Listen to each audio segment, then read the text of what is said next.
အားလုံးပဲမင်္ဂလာပါများ။စိုင်းတဲ့သတင်းဌာနမှာပြန်လည်ကြိုဆိုလိုက်ပါတယ်ခင်ဗျာ။အခုတင်ဆက်ပေးမယ့်ရုပ်သံမျိုးဖိုင်တဲ့တော့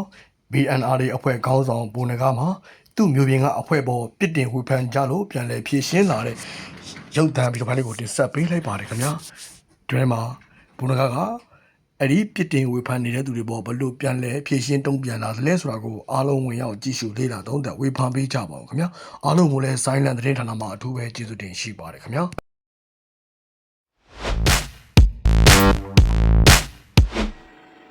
စစ်ပုံကြတယ်တပ်ပုံကြတယ်ဆိုတဲ့စကားနဲ့ပတ်သက်ပြီးတော့ဒီမှာခံစားချက်လေးနည်းနည်းဖြစ်နေတာပေါ့နော်ကျွန်တော်တို့ဒီရဲဘော်တွေမှာရောပေါ့နော်ဒါကတော့ရဲဘော်တွေမှာလည်းမကပါဘူးကျွန်တော်တို့ဒီခေါင်းဆောင်တွေမှာအထိအဲ့ဒီစကားလုံးလေးကလည်းနည်းရိုက်ခတ်တာရှိတယ်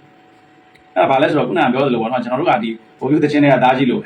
ဒီမိဘတွေနဲ့ပဲတေးသူချင်းမကွာနေခဲ့ကြဒီမိသားစုဘဝပြတ်တယ်လို့မျိုးပေါ့နော်ဒီတိုင်းဒီခက်ပြတ်တဲ့အခါမှာကျွန်တော်တို့တွေဟာကျွန်တော်တို့ရဲ့မိဘပြည်သူတွေနဲ့အသားနဲ့နေပြီးတော့အဒုက္ခတွေကိုအတူရင်ဆိုင်နေဖြစ်လာတဲ့ဒီလောကရန်ကိုဒီမိဘတွေရှေ့ကနေပြီးတော့ဟိုသားကြီးတွေလိုပဲရေရဲဝုံဝဲရှေ့ကထွက်ရက်ပြီးတော့ဒီလောကရန်ကိုခါးစီခံရင်းနဲ့ရင်ဆိုင်ခဲ့ကြတာပေါ့2021ဒီအစောပိုင်းကလေးကအားလုံးလည်းသိပါတယ်ဒီအကြောင်းတွေကကျွန်တော်တို့မပြောရင်တောင်မှဒါအားလုံးသိပြီးသားပဲဒါပေမဲ့တစ်ခုရှိတယ်တချို့တွေကဒီအကြောင်းအရာတွေကိုသိပေမဲ့လွယ်မေ့ပြလိုက်ကြတာတွေတော့ရှိပုံရတယ်ဘာဖြစ်လို့လဲဆိုတော့ပြောချင်တာကကျွန်တော်တို့ကအဲ့ဒီကာလမှာကလေးကဒီလူလူနဲ့အတူတူမြေပြင်မှာပဲနေပြီးတော့ကိုတိဆောက်ဖို့တဲ့ဒီလူလူရဲ့ဒီနေ့စဉ်နဲ့များကြုံတွေ့နေရတဲ့ဒုက္ခတွေကိုရှိတဲ့အားနဲ့ရင်ဆိုင်ဖြစ်ရှင်းနေကြရတယ်။အဲ့တော့ကိုတို့မဟုတ်ကိုယ့်တက်ကိုတိဆောက်ဖို့အပိုင်းနေမှာကျွန်တော်တို့ကအားနည်းချက်တွေဖြစ်ခဲ့တယ်။ဒါပေမဲ့ဘလောက်ပဲကျွန်တော်တို့ကိုတိဆောက်ဖို့ကိုယ့်တက်ကိုတိဆောက်ဖို့အားနည်းချက်တွေဖြစ်ခဲ့ပါသေးပေါ့နော်။ကျွန်တော်တို့စပြီးတော့ပြောခဲ့တဲ့ဒီဒေါ်လာရဲ့မေးကြောင်ဒီခရီးကြောင်နော်တချို့တွေပန်းနိုင်ကိုရောက်ကုန်ကြတာလည်းရှိတယ်။ဒါကကျွန်တော်တို့ကိုရည်သွေးပြောတာမဟုတ်ပါဘူး။ဒါအနှစ်နဲ့လာပြင်ဆင်ထားကြတဲ့အခြားဒီတိုင်းသားအင်အားစုတွေသူတို့ရဲ့စ조사အားထုတ်မှုတွေသူတို့ရဲ့ညမျောမြင်နေအတွေ့အခေါ်တွေနော်လောက်ရည်ကန်ရည်တွေကြောင့်ဒီပန်းနိုင်ကိုရသွားတယ်နော်သူတို့လိုချင်တဲ့စီရောက်သွားတယ်လို့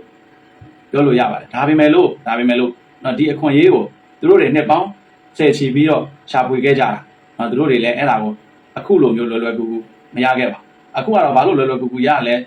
လွယ်လွယ်ကူကူမဟုတ်သည့်တိုင်ပေါ့နော်ဘာဖြစ်လို့ဒီလိုမျိုးရလဲဆိုရင်ပြောခဲ့တယ်လို့ပေါ့နော်ကျွန်တော်တို့တွေဒီအနာသိမ့်ပြီးတဲ့နောက်မှာအညာကကျွန်တော်တို့ပြည်သူတွေရဲ့မရှိတာနဲ့ဒေါ်လာရေးမီးကိုပြိုးခဲ့တဲ့စ조사အားထုတ်ခဲ့တဲ့ရလဒ်တွေပေါ့အဲ့ဒီအခြေအနေတွေကတိုင်းပြည်လုံးကိုရိုက်ခတ်သွားစေနိုင်လောက်တဲ့အနေအထားတွေရှိခဲ့တယ်။ကဘာကတောင်မှအားသိမ့်ခဲ့ရတဲ့အနေအထားတွေလည်းရှိတယ်ပေါ့နော်။ဒါကျွန်တော်တို့ပြောနေကြတဲ့စစ်ပုံမကြဘူးတပ်ပုံမကြဘူးအဲ့ဒီမကြဘဲနဲ့အညာသားတွေဖီယိုနဲ့ဝင်ခဲ့တဲ့တိုက်ပွဲပဲအဲ့ဒီတိုက်ပွဲအရှိန်ကနော်အချို့သူတွေအတွက်အခွင့်အရေးတောင်ဖြစ်ခဲ့တာလည်းရှိတယ်။ဒါပေမဲ့ပြောချင်တာပါလဲဆိုတော့ဒီလိုမျိုးပေါ့နော်ကျွန်တော်တို့တွေကကိုနော်ကိုတက်ကိုဒီဆောက်ဖို့ဆိုတာတဲ့ဒီပြည်သူတွေနဲ့အတူမြေပြင်မှာနေပြီးတော့ဒီတိုက်ပွဲဝင်ခဲ့ကြတယ်အဲ့ဒီအခြေအနေကနေပြီးတော့အခြားသူတွေအတွက်တော့အခွင့်အရေးတွေဖြစ်ခဲ့ကြပြီမယ်လို့နော်ဒါတွေကို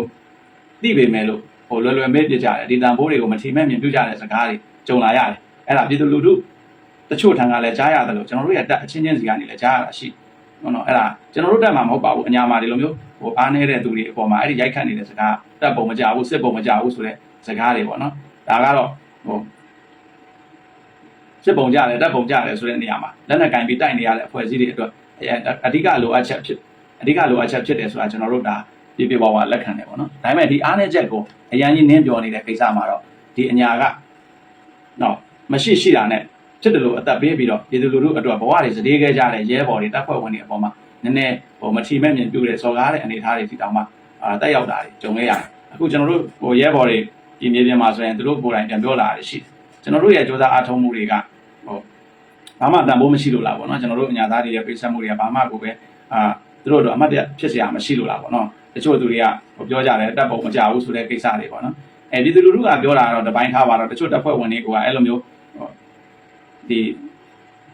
ီကျွန်တော် BNI မှာမဟုတ်ပါဘူးအခြား local အဖွဲ့လေးတွေပေါ်မှာလည်းဒီတပ်ပုံမကြဘူးဆိုတဲ့ကိစ္စတွေအပေါ်မှာမိမိကိုယ်ယူဝင်ကြွားပြီးတော့အခြားအပေါ်မှာ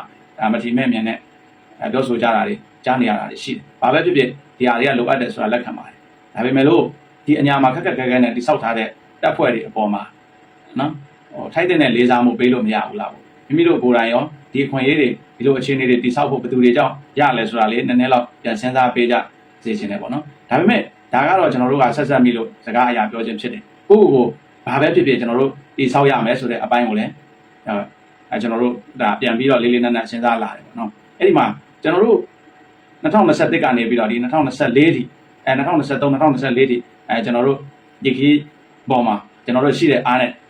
ပြေလော်စူးစမ်းခဲ့ပြီးပြီအဲ့တော့အခုကျွန်တော်တို့ရဲ့ဒီတက်တည်ဆောက်မှုအပိုင်းစီကိုလည်းပြန်သွားမယ်ဒါပေမဲ့ဒါအခုမှလာတော့မဟုတ်ပါဘူးကျွန်တော်တို့ဒီ PNR ရေလို့ဒီချောင်းပြီးကလေးကဒီအပိုင်းတွေကိုတစ်စင်ချင်းပို့ပြီးမြင့်တင်လာတာပေါ့ဒါပေမဲ့ပြည့်စုံတဲ့အတိုင်းအတာထိတော့မရောက်သေးဘူးပေါ့နော်အဲ့တော့ဒီ2023မှာလည်းကျွန်တော်တို့တက်ကိုအတက်နိုင်ဆုံးပြင်ဆင်ခဲ့တယ်2024မှာလည်းဒါပြင်ဆင်တက်ကိုပို့ပြီးတော့ကျက်လက်ခိုင်ပါအောင်ပို့ပြီးတော့ရေသွေးပြေဝအောင်ပြင်ဆင်နေတာပဲဒီပြင်ဆင်မှုတွေနဲ့ပဲဒီလိုမျိုးတက်ပုံမကြဘူးခုနစစ်တွေမပြေဝဘူးလို့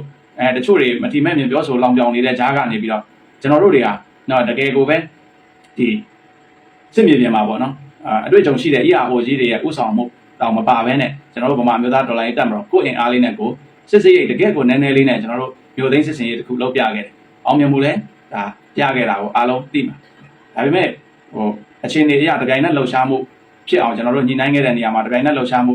ဖြစ်ဖို့အခြားနေရာကနေပါမလာတဲ့အခါကျတော့ဒါထီးထီးကြီးဖြစ်သွားတဲ့စစ်စင်ရေးမှာကျွန်တော်တို့၄ရက်လောက်လေးပဲထင်းပြီးတော့ပြန်ဆုတ်ခဲ့ရတာရှိတယ်ပေါ့နော်ဒါပေမဲ့ပြောချင်တာကကျွန်တော်တို့တွေလည်းအတက်နိုင်ဆုံးတော့ကျွန်တော်တို့ကြုံခဲ့ရတဲ့အခြေအနေတွေနော်ကျွန်တော်တို့လေ့လာထားရတဲ့အခြေအနေတွေကနေပြီးတော့အတက်နိုင်ဆုံးတက်ကိုတက်ပုံကြအောင်တိဆောက်တယ်ရဲဘော်တွေစစ်သွေးပြုတ်အောင်ပြင်ဆင်တယ်ပေါ့နော်အဲ့ဒီအနေအထားတွေက2023ထဲ2024မှာပိုလာခဲ့တယ်အဲ့ဒီ2024တဲ့အခု2025မှာပို့ပြီးတော့ကောင်းမွန်တဲ့အခြေအနေတွေဖြစ်လာရမယ်ဆိုပြီးတော့ကျွန်တော်တို့တွေကဒါဒီအပိုင်းနေမှာလည်းတက်ကိုတိဆောက်တဲ့အပိုင်းနေမှာလည်းပြင်ဆင်နေပါတယ်အဲ့ဒီနေရာမှာတော့ခုနကမတိမဲ့မြင်ပြောဆိုမှုတွေအတွက်မခံကျင်စိတ်ကြောင့်တက်မဟုတ်ဘဲနဲ့ဒါကတကယ်ကိုလိုအပ်တဲ့အခြေအနေတွေလည်းဖြစ်လို့ကျွန်တော်တို့ကဒီတက်တိဆောက်တဲ့အပိုင်းနေရဲဘော်တွေကိုဒါအတွေ့အကြုံတွေပေါ့နော်စသဖြင့်ပေါ့ဒါပြင်ဆင်တဲ့အပိုင်းတွေကိုပို့ပြီးတိုးမြင့်လုပ်နေတာရှိတယ်ဒါကျွန်တော်တို့ဒီမြောက်ဘက်မှာလည်းမာမိတ်တွေနဲ့တိုက်ပွဲဝင်ခဲ့တယ်လို့အခုဆိုရင်အနောက်ဘက်မှာလည်းကျွန်တော်တို့ဒါမာမိတ်တွေနဲ့အတူမျိုးသိန်းစစ်စင်ရေးတွေမှာဒါတိုက်ပွဲဝင်နေတာရှိတယ်ပေါ့နော်ဒါပေမဲ့ဒီ2024နဲ့ဒီ2025ဒီကာလတွေမှာတော့ကျွန်တော်တို့ဒိတ်တစိတ်ပဲလှုပ်ရှားပြစ်တာတွေများလာတယ်ပေါ့နော်နေပြည်တော်ချစ်တွန်တဲ့အပိုင်းတွေရောပေါ့နော်ဒိတ်တစိတ်ပဲလှုပ်ရှားပြစ်တာများလာတယ်ပြောချင်တာတော့ကျွန်တော်တို့ဒီ2025အတွက်ကျွန်တော်တို့တွေဒေါ်လာရေးခီးကိုဆက်ရအောင်မှာဖြစ်တယ်ကျွန်တော်တို့အစကတည်းကကိုယ့်မူကိုယ့်ရည်ရွယ်ချက်နဲ့ကိုယ့်မျှော်မှန်းချက်နဲ့ကိုပြတ်သားတာထီထီမာမာရက်တည်ခဲ့တဲ့ BNR ကဒီကနေ့ထိပိုးစားဘက်တွေရဲ့ဦးညီပံ့ပိုးမှုနဲ့ကျွန်တော်တို့ယုံကြည်ရလမ်းကိုဆက်ဆောင်နေနိုင်တော့မှဖြစ်တယ်အဲ့ဒီမှာ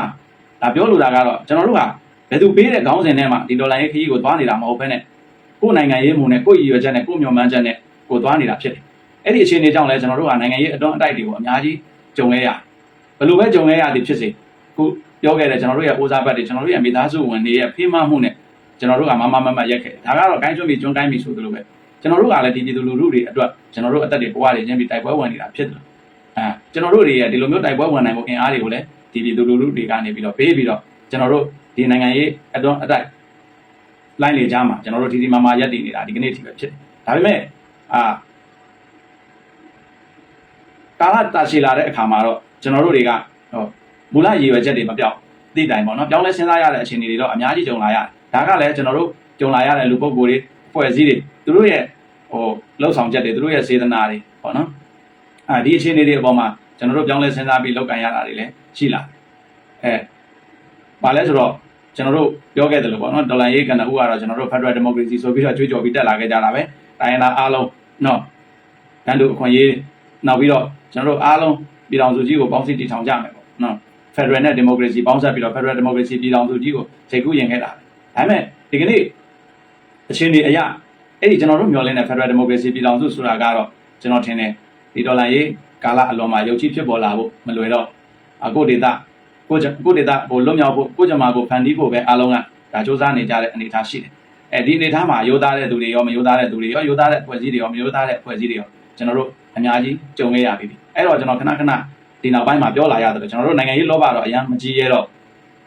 ့ကျွန်တော်တို့ရှောက်ခဲ့ရတဲ့လမ်းမှာကျွန်တော်တို့အရင်လေးစားခဲ့ကြရတဲ့ပုံကိုယ်တွေအရင်လေးစားခဲ့ကြရတဲ့အဖွဲ့အစည်းတွေရဲ့နိုင်ငံရေးစေတနာတွေကိုလည်းကျွန်တော်တို့မြင်လာရတဲ့အခါမှာကျွန်တော်တို့အံ့ဩထိတ်လန့်ခဲ့ရတာတွေလည်းရှိပါနော်တကယ်ပါအဲ့ဒီတော့ဆိုတော့ကျွန်တော်တို့ကလက်ရှိလူထုအတွက်အကျိုးဖြစ်ထွန်းမှုကိုရည်ရွယ်ပြီးတော့ကျွန်တော်တို့တောင်းလဲစဉ်းစားပြီးတော့ဆောင်ရွက်နေတာတွေရှိတယ်ဒါတွေကပုံသဏ္ဍာန်ပေါ်လာရင်တော့ကျွန်တော်တို့ပြည်သူတွေဒီအသီးပွင့်ကိုခံစားရလိမ့်မယ်လို့တော့ကျွန်တော်ပြောလင့်ပါတယ်ဒီချိန်မှာတော့ကျွန်တော်တို့ကဒီကိစ္စတွေကိုတရားကြီးပြည့်စုံပြောပြဖို့လည်းခက်တယ်တေချာတာကတော့ကျွန်တော်တို့အတက်နိုင်ဆုံးကျွန်တော်တို့တက်ကိုပြင်ဆင်မယ်စုဖွဲ့မယ် စစ်လက်အောင်ဒီဆောင်မယ်စစ်သွေးအပြင်ကျွန်တော်တို့ဟာနိုင်ငံရေးတည်တဲ့ဒါရဲဘော်တွေနိုင်ငံရေးတည်တဲ့အဖွဲ့အစည်းအဖြစ်နဲ့ဆက်လက်ရပ်တည်နေမယ်ပြီးရင်တော့ခုနပြောခဲ့တယ်လို့ပေါ့နော်ကျွန်တော်တို့ဒေတာကျွန်တော်တို့လူထုကျွန်တော်တို့လက်လန်းမီယာမှာလက်တလုံးအကျိုးဖြစ်ထွန်းမှုအတွက်ကျွန်တော်တို့အကောင်းဆုံးကြိုးစားမယ်အဲ့ဒီနေရာမှာဘယ်သူတွေရဲ့ဝေဖန်မှုဘယ်သူတွေရဲ့တိုက်ခိုက်မှုဘယ်သူတွေရဲ့ထိုးနှက်မှုကိုမှကျွန်တော်တို့အရန်ကြီးအာရုံစိုက်နေမှာတော့မဟုတ်ဘူးကျွန်တော်တို့လူထုတွေကျွန်တော်တို့ပြည်သူတွေရဲ့လက်တလုံးအကျိုးဖြစ်ထွန်းမှုအတွက်ကျွန်တော်တို့ဒါအကောင်းဆုံးစီရေးနိုင်ငံရေးနော်နှစ်ခုလုံးကနေပြီးတော့ညှပြီးတော့စူးစမ်းဆောင်ရွက်သွားမယ်ဆိုတာလည်းဒီနေရာမှာကျွန်တော်တို့ပြောလို့ပါ BNI အနေနဲ့ကတော့ရှိသလောက်ခင်အားနဲ့ကျွန်တော်တို့ဒီခရီးကိုဆက်သွားနေမှာပါပြောခဲ့တယ်လို့ပေါ့နော်ကျွန်တော်တို့က Federal Democracy ကြွေးကြော်လာပြီမယ်လို့တကယ်တော့ကျွန်တော်တို့ပြည်သူလူထုရဲ့အကျိုးစီးပွားအတွက်ရည်ရွယ်တာပါပဲအဲ့ဒီမှာတနိုင်ငံလုံးစာမတက်နိုင်ရင်ကျွန်တော်တို့ data တစ်ခုသာကျွန်တော်တို့ရအောင်စူးစမ်းမယ်အတက်နိုင်ဆုံးကျွန်တော်တို့ပြောင်းလဲစဉ်းစားတင်တာတွေကိုပြောင်းလဲစဉ်းစားပြီးတော့ကျွန်တော်တို့လက်တလုံးအကျိုးဖြစ်ထွန်းမှုတွေကိုကျွန်တော်တို့ရအောင်စူးစမ်းပြီးသွားမယ်အဲ့ဒီအတွက်ကျွန်တော်တို့ရဲ့အသက်တွေဘဝတွေပုံသိက္ခာတွေဘာပဲချင်းရရင်ကျွန်တော်တို့လူထုအတွက်ဆိုရင်ကျွန်တော်တို့ကဒါအကောင်းဆုံးပေးဆက်သွားမယ်ဆိုတာလေဒီနေရာမှာတပါးလေးပြောလို့လေပေါ့နော်အဲ့ဒီမှာတော့ကျွန်တော်တို့ကစစ်သားတွေအဖြစ်နဲ့အိမ်ကထွက်လာတာမဟုတ်တယ်လို့နိုင်ငံရေးသမားတွေအဖြစ်နဲ့အိမ်ကထွက်လာတာမဟုတ်ဘူးကျွန်တော်တို့ရဲ့ယုံကြည်ချက်အတွက်ကျွန်တော်တို့ကလက်နက်ကင်ပြီးတော့စစ်သားတို့မဟုတ်ဒေါ်လာရေးသမားတွေလုပ်ခဲ့ရတယ်ကျွန်တော်တို့ရဲ့ယုံကြည်ချက်ကျွန်တော်တို့ရဲ့မျှော်လင့်ချက်အတွက်ကျွန်တော်တို့ကဒီနိုင်ငံရေးနယ်ပယ်လေးကိုဝင်ပြီးတော့နိုင်ငံရေးသမားတွေလုပ်ခဲ့ရဒါပေမဲ့ကျွန်တော်တို့ရှေ့မှာရှိတဲ့ဒါညီကိုတွေဆရာတွေရဲ့လက်တွဲခေါ်ယူမှုဖေးမမှုတွေကိုတော့ကျွန်တော်တို့အားကိုးမျှော်လင့်ခဲ့တာရှိတယ်ပေါ့နော်အဲ့ဒီမှာကျွန်တော်တို့ရတဲ့သူတွေစီကရပြီးတော့မရတဲ့သူတွေစီကမရဘူးနော်အဲ့ဒီမှာရတာမရတာဆိုတာထက်ကိုပဲတချို့ကလက်တွဲခေါ်တယ်လို့တချို့ကတော့တွန်းတိုက်တယ်ဖြိုလဲတယ်ပေါ့နော်အဲ့ဒီအနေထားတွေလည်းကျွန်တော်တို့ကြုံခဲ့ရအဲ့ဒါကြောင့်ကျွန်တော်ခုနကပြောတာထိတ်လန့်စရာအခြေအနေတွေလည်းဒီနိုင်ငံရေးစာမျက်နှာပေါ်မှာကျွန်တော်တို့အများကြီးကြုံခဲ့ရအဲ့တော့ကျွန်တော်တို့ကအရန်ကြီးနိုင်ငံရေးလောဘတော့မကြီးရတော့ကြီးကျယ်တွေလည်းဒါကျွန်တော်တို့မပြောရတော့ဘာပဲဖြစ်ဖြစ်ကျွန်တော်တို့ရဲ့မူအရာရှိနေပြီမယ်လို့လက်တလောကတော့ကျွန်တော်တို့ဒေတာကျွန်တော်တို့လူထုတကယ်ကိုပဲဒိဋ္ဌဓမ္မအကျိုးဖြစ်ထွန်းမှုကိုဥတည်ပြီးတော့ကျွန်တော်တို့ကြိုးစားသွားမယ်အဲ့ဒီအတွက်ဈေးနိုင်ငံရေးကျွန်တော်တို့ရှိသလောက်အားလေးနဲ့ကျွန်တော်တို့ရအောင်လုပ်မယ်အဲ့ဒီမှာလူထုရဲ့ဝန်ရမှုကိုလည်းကျွန်တော်တို့မျှော်လင့်နေအဲ့ဒီအတွက်ကျွန်တော်တို့ဒီမှာ project 2025ဆိုပြီးတော့ဗန္နာရေး campaign လေးလုပ်ထားတာရှိတယ်ပေါ့နော်အဲ့ဒါလည်းအတက်နိုင်ဆုံးပါဝင်ပေးကြဖို့ကျွန်တော်အနေနဲ့ရဲဘော်တွေရဲ့ကိုစားဒါတိုက်တွန်းပြောကြားလိုတယ်ပေါ့နော်ဒီမှာလည်းဖုန်းလေးပြောက်သွားတယ်စာပို့ထားတယ်ခါလေးဒီမှာဒီမှာလဲကျွန်တော်တို့ဒီ project 2025ကနေပြီးတော့ပြည်သူလူထုတွေကနေစာပေးတဲ့အစီအစဉ်လေးတွေပေါ့နော်ကျွန်တော်အသေးစိတ်တော့ဖတ်မပြတော့ပါဘူးတချို့ကဒီမှာစခြင်းပဲပေါ့နော်ကျွန်တော်တို့ရဲ့တိုင်းသားညီကိုဖြစ်တဲ့ကရင်မောင်နှမတွေကနေစပြီးတော့အများကြီးပဲကျွန်တော်တို့ရဲ့တိုင်းသားညီကိုမောင်နှမတွေဒီအိုးစားဘတ်တွေစူတောင်းစကားတွေနော်ဝင်းရံအားပေးတဲ့စကားတွေကျွန်တော်တို့ပြောထားတာရှိတယ်ဒီစာလေးတွေကိုဖတ်ပြီးတော့လဲရဲဘော်တွေလည်းအားတက်ရတယ်ကျွန်တော်တို့လည်းအားတက်ပါနော်အခက်ခဲတွေဒုက္ခတွေရှိသည့်တိုင်ဒီလိုမျိုးကျွန်တော်တို့အပေါ်မှာယုံကြည်နဲ့ဝင်းရံအားပေးနေကြတဲ့မိဘပြည်သူတွေရှိတဲ့အတွက်လည်းကျွန်တော်တို့ဒီပြည်သူတွေအတွက်စူးစမ်းရမယ်ဒီလမ်းမှာကျွန်တော်တို့အတွက်အားကြီးတစ်ခွက်ပါအဲ့မှာကျွန်တော်နည်းနည်းပြောပြခြင်းနဲ့စာလေးတွေရှိတယ်ပေါ့နော်ဒီမှာစစ်တော့ဘုံငကားရေးတဲ့ဆက်လက်တိုက်ပွဲဝင်ပေးပါလို့လည်းမပြောရဘူးရက်လိုက်ပါလို့လည်းမပြောရပြန်ဘူးရင်းထားရတာအသက်တွေဘဝတွေအဲ့တော့အတိတတိလေးထားပြီးတော့လောက်ကင်မှာ BNI တစ်ဖွဲ့လုံးကျမ်းမာပေးကင်းပါစီစာလေးကတော့တော်တော်လေးပါပဲဒါပေမဲ့ရက်လိုက်ပါလို့လည်းမပြောရဘူးဆက်လက်တိုက်ပွဲဝင်ပေးပါလို့လည်းမပြောရဘူးဆိုတဲ့စကားဒါအပြန်အလှန်ပြင်ပန်းလာတဲ့အပေါ်မှာနားလည်မှုနဲ့တွဲလာတဲ့အားပေးစကားပေါ့နော်မလုပ်ဘူးဆိုရင်လည်းအပြစ်မပြောလို့ဆိုတဲ့သဘောမျိုးပေါ့နော်လုံနိုင်တယ်ဆိုရင်လည်းဆက်လုပ်ပါဆိုတဲ့သဘောပဲသူတို့အနေနဲ့တတ်နိုင်တာလေးတွေကူပေးနေမယ်ဆိုတဲ့ပါအဲ့ဒီလိုပါပဲကျွန်တော်တို့အနေနဲ့လည်းခုနပြောတဲ့ဒီဥစားဘတ်ကမ်ပိန်းကျွန်တော်တို့ဒေါ်လာ9သိန်းရည်ရွယ်ပြီးလုပ်တဲ့နေရာမှာဒါကတက်ရတိဆောက်ရေးရောကျွန်တော်တို့ကြီးမားတဲ့စစ်စင်ရေးတစ်ခုလည်းရှိတဲ့အတွက်ဒါကိုရည်ရွယ်ပြီးတော့ဒေါ်လာ9သိန်းတားကတ်ထားပြီးလုပ်တာဖြစ်တယ်ဒါပေမဲ့လည်းဒါကိုပြည့်အောင်မဖြစ်မနေပါပေးကြပါလို့လည်းမပြောရဘူးပေါ့နော်တကယ်လို့ပါပေးမယ်ဆိုရင်လည်းဒီလိုမျိုးပေးလာတဲ့အင်အားတွေနဲ့ကျွန်တော်တို့အကောင်းဆုံးတော့စူးစမ်းသွားမှာပါပဲဘာဖြစ်လို့လဲဆိုတော့အခုနကကျွန်တော်တို့ရဲ့ညီကိုမိုးကြီးပြောသလိုပါပဲနော်မပြောရဘူးဆိုတာကဘာဖြစ်လို့လဲဆိုတော့ပင်ပန်းတဲ့အခြေအနေတွေကိုနားလည်နေလို့မပြောရဘူးဆိုတာမျိုးပါပဲကျွန်တော်တို့လည်းအဲ့လိုပါပဲကျွန်တော်တို့ဒီဒေါ်လာ9သိန်းကကျွန်တော်တို့ရဲ့စစ်စင်ရေးနဲ့နော်ဒီဆောက်ရေးတွေအတွက်ဒါအနည်းဆုံးပမာဏသတ်မှတ်ထားတဲ့သတ်မှတ်ပြီးတော့သူတို့ကိုတောင်းခံထားတဲ့ငွေဖြစ်တယ်ဒါပေမဲ့မပြည့်ရင်လည်းကျွန်တော်တို့ကမဖြစ်အောင်ထည့်ပေးပါလို့လည်းမပြောရဘူးဘာဖြစ်လို့လဲဆိုတော့ဒေါ်လာ9သိန်းဆိုတာကကျွန်တော်တို့ဒါမြန်မာငွေနဲ့တွက်မယ်ဆိုလို့ရှိရင်ဒါသိန်း2000ကျော်ပဲရှိပါသေးတယ်အဲ့ဒီဒါစစ်စင်ရေးတစ်ခုမှာသိန်း2000ကျော်ဆိုတာကစစ်စင်ရေးကြီးမားတဲ့စစ်စင်ရေးတစ်ခုမှာသိန်း1000ကျော်ဆိုတာကဘာမှပြည့်စုံတဲ့အနေထားတော့မဟုတ်လာဘူးဆိုတာလက်ရှိမျိုးသိန်းစစ်စင်ရေးအတွက်အလုပ်လုပ်နေကြတဲ့သူတွေသိပါတယ်အခုဒါကျွန်တော်တို့ဒီ နောက်ဘက်ဆိုရင်လည်းကျွန်တော်တို့ရဲ့ညီနောင်တွေလူသိန်းစစ်စင်ရေးတွေမှာအနည်းဆုံးစစ်စင်ရေးတစ်ခုကိုသိန်း9000ပတ်ဝန်းကျင်လောက်ကုန်ကြတဲ့အနေအထားတွေရှိတယ်ပေါ့နော်ဒီအနေအထားတွေအထိလည်းကျွန်တော်တို့မမျှော်လင့်ပါဘူးရှင်းမှာပြောခဲ့သလိုလူတို့ကတစ်ချက်ပေးရင်နှစ်ချက်ရအောင်လုပ်မယ်ဆိုလို့ပဲကျွန်တော်တို့ဒီသိန်းဒေါ်လာ9သိန်းပေးရင်ဒေါ်လာ10သိန်းပို့လောက်တန်အောင်ကျွန်တော်တို့အလုပ်လုပ်ဖို့ပဲဘယ်လိုနည်းနဲ့လုပ်နိုင်မလဲဆိုတာပဲကျွန်တော်တို့ပြင်ဆင်ထားပါတယ်အဲဒါကြောင့်အဲ့ဒီတကယ်လိုအပ်တဲ့ပမာဏတွေကမှအနည်းဆုံးပမာဏလေးကိုကျွန်တော်တို့သတ်မှတ်ပြီးတော့ရာလောက်တာဖြစ်တယ်ဒါပေမဲ့ပုံမိုးကြီးပြောသလိုပါပဲကျွန်တော်တို့ဘယ်လိုပြောမလဲမပြောရဘူးနော်အဖြစ်အောင်ပါပေးပါဆိုတဲ့စကားမျိုးတော့မပြောရဘူးကျွန်တော်တို့မြေတားရက်ခံတိုက်တွန်းတဲ့အနေအထားတော့ပဲရှိပါအဲ့ဒီမှာနောက်တစ်ယောက်ပေါ့နော်လူကြားကောင်းတရားနာလောက်ကြတဲ့လူတွေစင်ပေါ်ရောက်တဲ့ကာလဓမ္မအကြောင်းကိုအာရမပါဇက်နဲ့ပြောကြတဲ့ကာလကိုလူရဲ့သွေးတွေစွန့်နေတဲ့လက်နဲ့စေပတိကင်ထားသူတွေကိုသူတော်ကောင်းလို့ကိုးကွယ်နေတဲ့ကာလကိုလူငယ်လေးတွေအလောင်းကိုပလင်လောက်ထိုင်သူတွေလူရဝင်နေတဲ့ကာလကိုပြည်သူတွေဂုတ်တွေးနှလုံးသွေးကိုပေါ်စောခင်းတယ်လို့လမ်းခင်းရှောင်နေသူတွေကောင်းဆောင်ထင်နေတဲ့ကာလအဲ့ဒီအမောင်ခကြီးမှာကြော်ဖြတ်ဖို့လမ်းပြမိရင်တင်တာလင်ဖြစ်ပါစေပုံတကားရှင်းတယ်မျောလင့်ယုံကြည်အစိုးထိဝင်ရမှာမယ်မမယ်နင်းပြောထားတဲ့စကားတွေကျွန်တော်သဘောကျတယ်ဒီစကားတွေကိုဒီလိုချိန်မှာပြောရင်တချို့တွေကတော့ဒါတော်တော်လေးကိုဆက်ဆက်ခံကြမှာတကယ်လည်းမှန်တယ်ကျွန်တော်တို့ကနိုင်ငံရေးမှာနော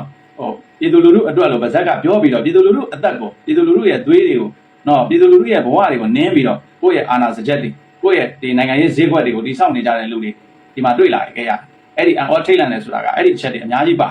အဲ့တော့ကျွန်တော်တို့ကနော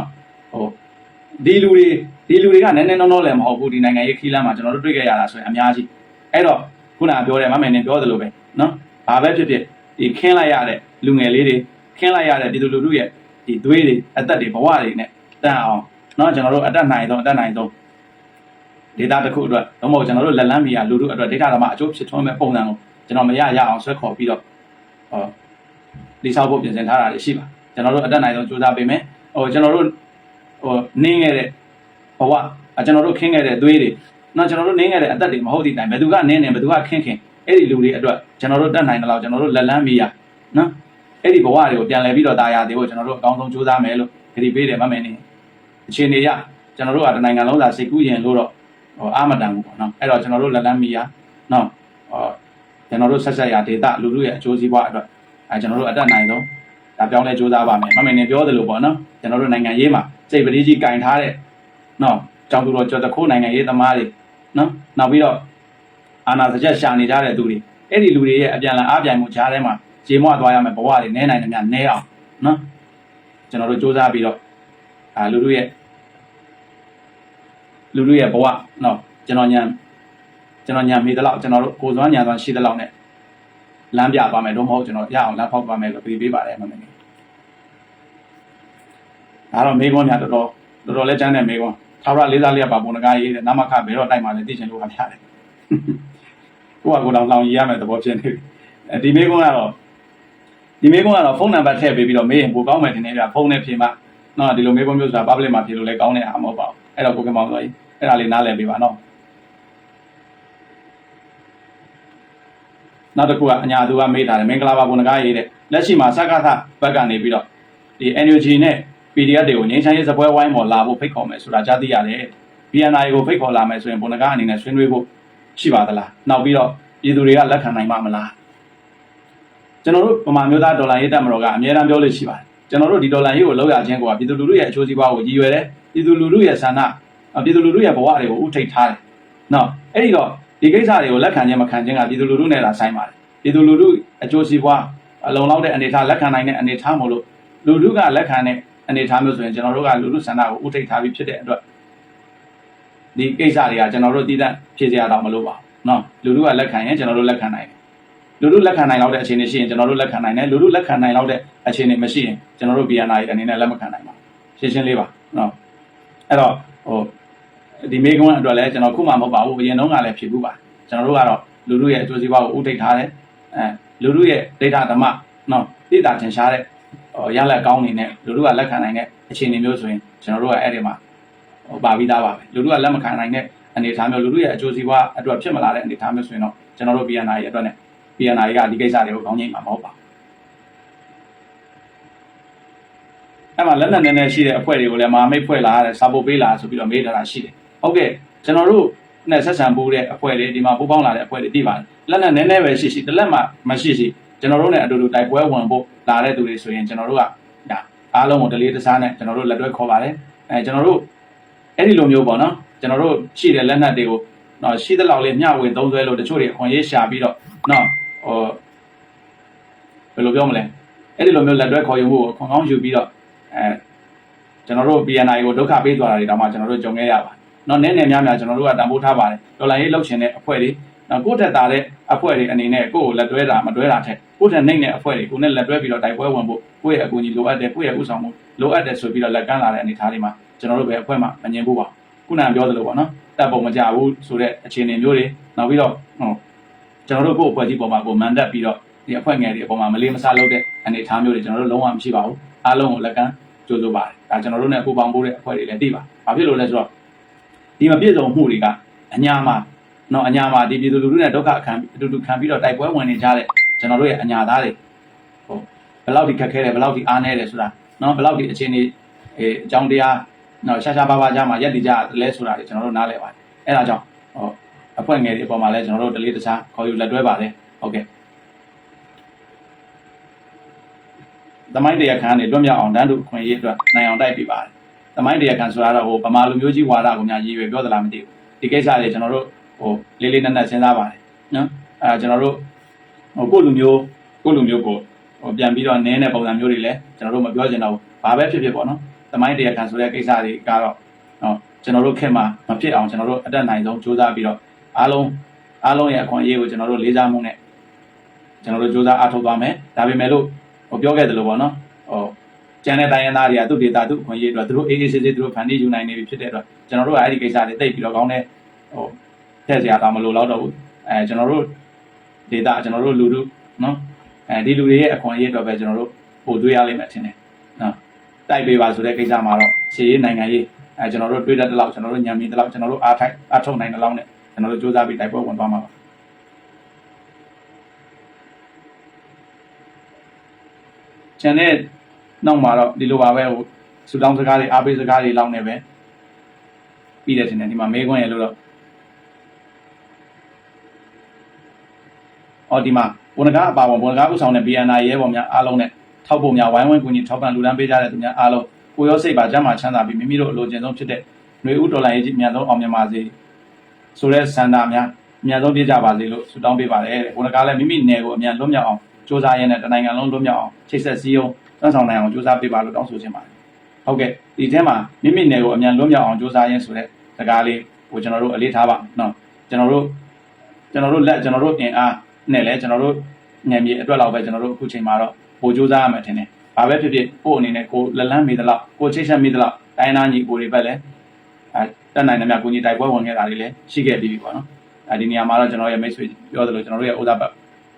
်ပြောသလိုပေါ့နော်ကျွန်တော်တို့နယ်မြေလေးကိုအများဆုံးလွတ်မြောက်အောင်အများဆုံးငြိမ်းချမ်းအောင်အများဆုံးဖွံ့ဖြိုးတိုးတက်နိုင်အောင်ကျွန်တော်တို့အကောင်းဆုံးကြိုးစားပါမယ်အညာရဲ့ကွဲနေတဲ့အဖွဲ့တွေကိုပေါင်းစည်းပြီးအနိုင်တိုက်ပေးပါဟုတ်ကဲ့ကွဲနေတဲ့အဖွဲ့တွေကိုကျွန်တော်တို့စုစည်းနိုင်တဲ့လောက်စုစည်းပြီးတော့ကျွန်တော်တို့မြင်တဲ့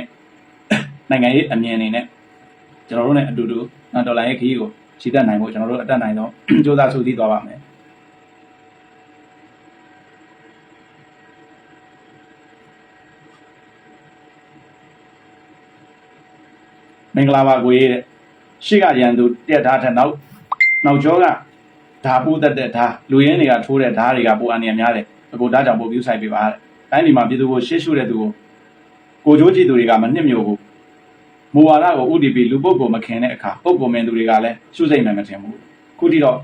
တကယ်မှန်ကျင်တဲ့အုပ်စုကနဲနေတော့မယ်ဒါကြောင့်လည်းမကြတဲ့နာကြာမနာတဲ့ပဲပုံနာရတာတွေရှိတယ်ကျွန်တော်တို့အကိုနဲ့အတူရှိတဲ့လူငယ်တွေအကိုနဲ့အတူရှိတဲ့လူငယ်တွေအထိရှေ့ရှုတယ်ဒါကြောင့်ငကားပေါက်စားလေးတွေအတွက်ငကားကြီးကမမရှိနေရလိမ့်မယ်အရာအားလုံးရဲ့အတန်ကိုကြံ့ကြံ့ခံရတာမလွယ်မှန်းတော့သိပါတယ်ကျွန်တော်တို့ရဲ့ဥစားပတ်မိသားစုဝင်အမရာကနေပြီးတော့ရေးထားတဲ့စာလေးပေါ့ဟုတ်ပါတယ်ကျွန်တော်မ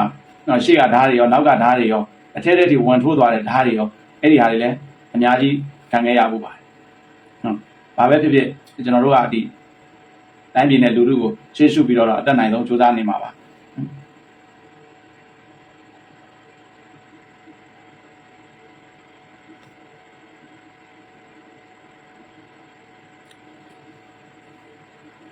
တကယ်တော့လေ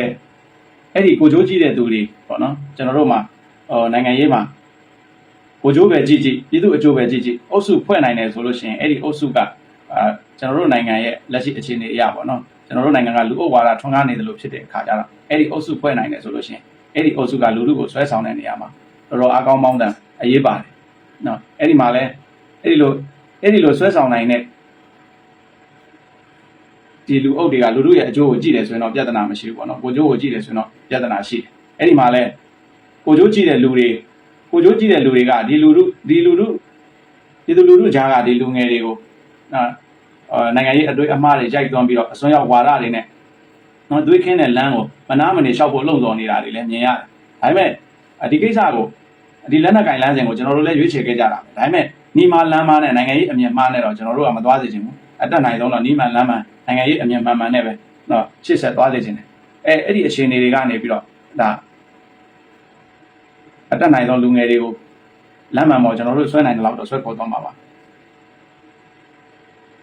ကို့အဖွဲ့ကရဲဘော်တွေဆိုတာတဲ့ပေါ့နော်ကိုနဲ့ဆက်ဆက်မိရာပတ်ဝန်းကျင်တွေရဲဘော်တွေအားလုံးကိုကျွန်တော်တို့အတက်နိုင်ဆုံးပုံမြင်တဲ့နိုင်ငံရေးအမြင်တွေနဲ့နော်အတက်နိုင်ဆုံးစုစည်းပြီးတော့ကြံ့ခံပြီးဆောင်ရွက်သွားမှာဖြစ်ပါတယ်အမရာဟုတ်ကဲ့ပါ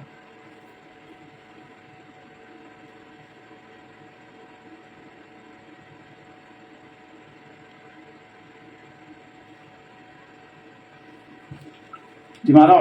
့ပြောခဲ့သလိုပေါ့နော်ဒီဆူတောင်းတဲ့စာတွေအားပေးဝန်းရံတဲ့စာတွေကျွန်တော်တို့တတိပေးတဲ့စာတွေပဲများပါတယ်မေကွန်းဆိုလို့ခုနက3ခုလောက်ပဲကျွန်တော်တွေ့လိုက်ရတယ်ပေါ့နော်ခုနပြောတဲ့ဒီစစ်တပ်ကအငြိမ်းချမ်းရေးဆွေးနွေးပွဲခေါ်ရင်သွားမှာလားဆိုတာရဲ့နောက်ပြီးတော့အဖွဲ့ငယ်တွေကိုလည်းလက်နက်မရှိတဲ့အဖွဲ့လေးတွေကိုလည်းပူးပေါင်းဆောင်ရွက်ပေးမလားဆိုတာရဲ့ဒီနာမခကိုဘယ်တော့တိုင်မလဲဆိုတာရဲ့မေကွန်းရဲ့လို့တိတိကျကျပါတာကတော့ဒီဟာပဲရှိပါတယ်နော်အဲ့တော့အဲ့ဒီမေကွန်းတွေလည်းကျွန်တော်အနေနဲ့ဖြေနိုင်တဲ့အပိုင်းကိုဖြေပေးပြီးဖြစ်တယ်ကျန်တဲ့ကျွန်တော်တို့ဝန်းရံအားပေးကြတဲ့ဦးစားပတ်တွေနော်ဆူတောင်းစကားတွေနောက်တတိပေးစကားတွေနဲ့ဒီလိုစာပို့ပေးကြတဲ့ဦးစားပတ်တယောက်ချင်းစီတိုင်းကိုလည်းတကယ်ကိုပဲကျေးဇူးတင်ပါတယ်နော်ကျွန်တော်တို့ရဲ့ဒီဦးစားပတ်ကနေပြုလုပ်နေတဲ့ project 2025ဆိုပြီးတော့နော်$5 သိန်းတာဂက်ထားတဲ့ campaign လေးကလည်းဘာကြောင့်ကျွန်တော်တို့အတွက်အရေးကြီးတယ်ဆိုတာဒါကျွန်တော်အနေချင်းပြောခဲ့ပြီးပါနော်ကျွန်တော်တို့ရဲ့ဒီတပ်ပုံကြဖို့ရတိစောင့်နေတဲ့အပိုင်းတွေရဲဘော်တွေရဲ့ဒီရေသွေးပြည့်မီဖို့ရအတွက်မွန်မှန်လေးချင်းပြင်ဆင်နေတဲ့အပိုင်းတွေနောက်ပြီးတော့ဒီကျွန်တော်2025မှာညှို့လင့်ထားတဲ့စစ်စင်ရေးအတွက်လိုအပ်ချက်တွေဖြည့်ဆည်းဖို့ဒီ$5 သိန်း campaign လေးကတော့ကျွန်တော်တို့ဗမာမျိုးသားဒေါ်လာရေးတက်မတော်အတွက်အသက်တမျှအရေးကြီးပါတယ်။နောက်မျိုးသိန်းစစ်စင်ရေးတစ်ခုရဲ့ပုံကြရိတ်ကလည်းဒီအနစာ3စာမကဘူးဆိုတာလည်းတချို့တွေနားလည်နေပါအဲ့ဒီမှာအခွန်ပန်းတာနော်တရားစာသနည်းနည်းမှကျွန်တော်တို့ထိပါချက်မရှိတဲ့ဗမာမျိုးသားဒေါ်လာရေးတက်မတော်အနေနဲ့ဒီtarget လေးကိုတော့အာနာနာနဲ့ဒါလူတို့စီတောင်းခံရခြင်းဖြစ်တယ်ပေါ့နော်။ဒါပေမဲ့မဖြစ်မနေကိုပါပေးကြပါလို့လည်းမပြောရပါဘူး။ကျွန်တော်တို့လူတို့ကပါဝင်ပေးတဲ့လောက်နဲ့ကျွန်တော်တို့ BNI ကလည်းအကောင်းဆုံးစူးစမ်းပြီးတော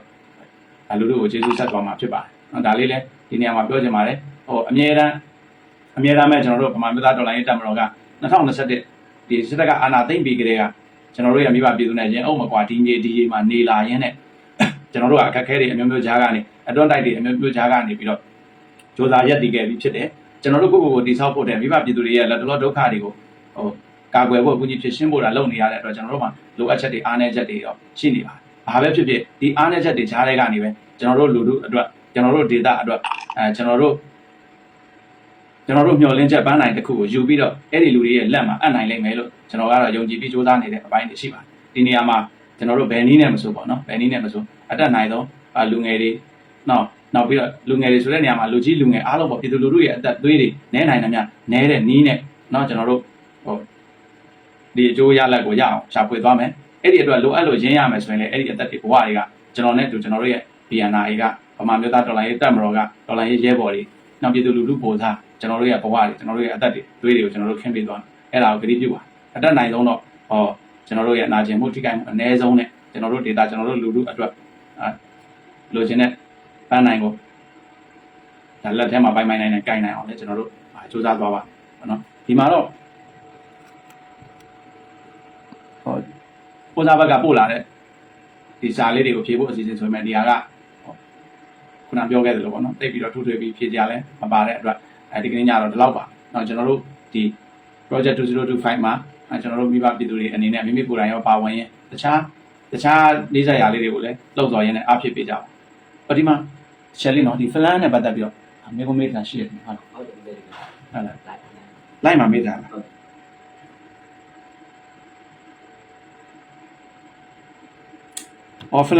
ဖလန်းမျိုးသိန်းစစ်စင်ရေးမှာလက်နက်မျှဝေပါသလားတဲ့အချိန်လေးရှင်းပြပေးပါတယ်အဲ့ဒီကိစ္စတွေကတော့ကျွန်တော်ဒီမှာရှင်းပြဖို့နည်းနည်းခက်အောင်မှတင်နေလက်နက်မျှဝေတဲ့ကိစ္စတွေကသူတို့ဟိုမှာဆွေးနွေးနေကြပဲရှိတယ်ဆိုတော့ဒီကိစ္စတွေကကျွန်တော်ဒီမှာတော့ဖြေဖို့ခက်လိမ့်မယ်တင်နေအဲ့ဒီမှာချင်းညီနောင်နဲ့ကျွန်တော်တို့ပါဝင်တဲ့မဟာမိတ်အဖွဲ့တွေပေါ့နော်ဒီလက်နက်ခွဲတဲ့ကိစ္စလေးတွေတော့သူတို့ဆွေးနွေးနေကြတာဖြစ်တယ်နော်ဆိုတော့ဒီကိစ္စကိုတော့ဒီမှာကျွန်တော်ဖြေလို့မရတာလေးနည်းနည်းအဲ့ဒါနားလည်ပေးကြစီလိုပါတယ်နော်ကျွန်တော်တို့ရဲ့ဩဇာဘက်မိသားစုဝင်တွေအားလုံးနော်ဒီမှာစောင့်ကြည့်နေကြတဲ့ကျွန်တော်တို့ရဲ့ပြည်သူလူထုတွေအားလုံးဟိုကိုယ်စိတ်နှလုံးရှင်ပြုံးချမ်းမြေ့ကြပါစေလို့ကျွန်တော်အနေနဲ့ဒါနောက်ကွန်ဆက်နဲ့သူတောင်းစကားပြောကြရင်လည်းနေအောင်ချုပ်ပါတယ်ချက်ပြီးတော့စကားချက်လေးပါလို့လာကတော့နော်ကျွန်တော်တို့ဩဇာဘက်မိသားစုဝင်တယောက်ပြောသလိုကျွန်တော်တို့ဒေတာလေးကျွန်တော်တို့လက်လန်းမီယာပြည်သူလူထုဘဝအတက်နိုင်ဆုံးအများဆုံးလွတ်မြောက်ပြီးတော့နော်အချိကိုင်နဲနဲ့ကျွန်တော်တို့အကျိုးပြထွန်းမှုရဖို့အကောင်းဆုံးကြိုးစားသွားပါမယ်အကျိုးလည်းကြိုးစားနေပါတယ်ပေါ့နော်တကယ်လို့ကျွန်တော်တို့ဒီကိစ္စအောင်မြင်လာတဲ့အခါကျရင်တော့ကျွန်တော်တို့ဒီလူလူတွေဒါကိုကောင်းကောင်းမြင်တွေ့ခွင့်ရမှာဆိုတာလေးလည်းကျွန်တော်အနေနဲ့နောက်ထပ်စကားချက်အနေနဲ့ပါလို့ပါတယ်အားလုံးနှုတ်ဆက်ပါတယ်ကျွန်တော်တို့နောက်မှာအောင်ပွဲနဲ့အတူပြန်တွေ့ကြတာ